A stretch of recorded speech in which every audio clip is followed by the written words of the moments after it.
Let's delve into a little bit into sort of your development as a teacher and as a coach, and obviously, so you work with physical education.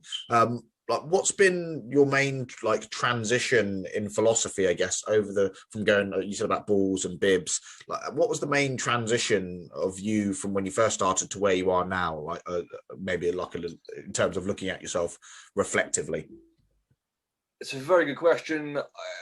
I would probably just say, and I would have answered this question differently 4 or 5 years ago. Yeah, definitely. I think having the, may I say so myself, having the maturity, approaching your 32nd birthday, I think that's okay to say, having the maturity to look back and think, in a short answer, having coached at loads of different football clubs, rugby clubs, listened to some really top end coaches, visited some top end sports clubs, but also the everyday person. You're surrounded by the volunteer mum and dad.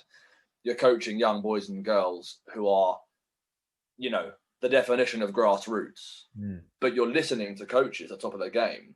To answer the question, coaches, teachers who hit 32, 34, 36, they start to build their own philosophy. As you know, you've been coached by Marvin Rowe and Jonas and stuff. It's all good and well listening to the top end stuff.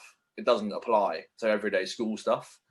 At the same time as taking a school approach where it's all fun, a bit of a house party, not too much emphasis on performance, that approach doesn't work at top end of performance. So after 10, 11 years of all those things put together, I think I'm now able to come up with my own philosophy and delivery on coaching, which is quite empowering because you realize at 31, 32, I'm at the start of my journey. Whereas it's funny at 25, 26, you think you've nailed life, right? I think it's a really good answer. And I think obviously there's this, and I've spoken about this with a few people, actually came up in Marvin's conversation, this idea of like knowledge and application of, and I guess when you talk about wisdom and maturity, I guess we want to aim for the ideals, right? We want to aim for the optimal, but in the trenches, day to day with the grassroots, it's not applicable. And I guess maybe one of the things, and you'll be able to delve into this and you'll know more than I do, but it's that idea that you're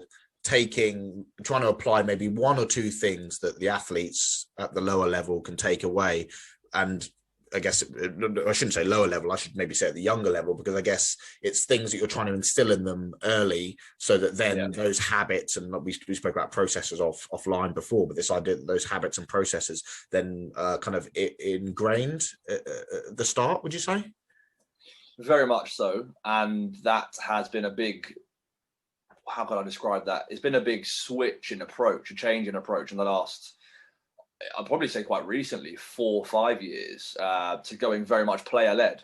And that's an interesting concept when you bring the approach of player-led teaching and coaching with not only top-end coaches, but also more traditional teachers who teach in schools day-to-day with school children who may be, I don't want to put people in boxes here, but arguably 40 plus, maybe sort of 38, 40 plus years old, who go with the traditional route of education. Like a different mindset. To them, different mindset entirely. They think they, Mr. or Mrs. Smith, in the science department, the PE department, whatever it may be, have all the knowledge, all the power.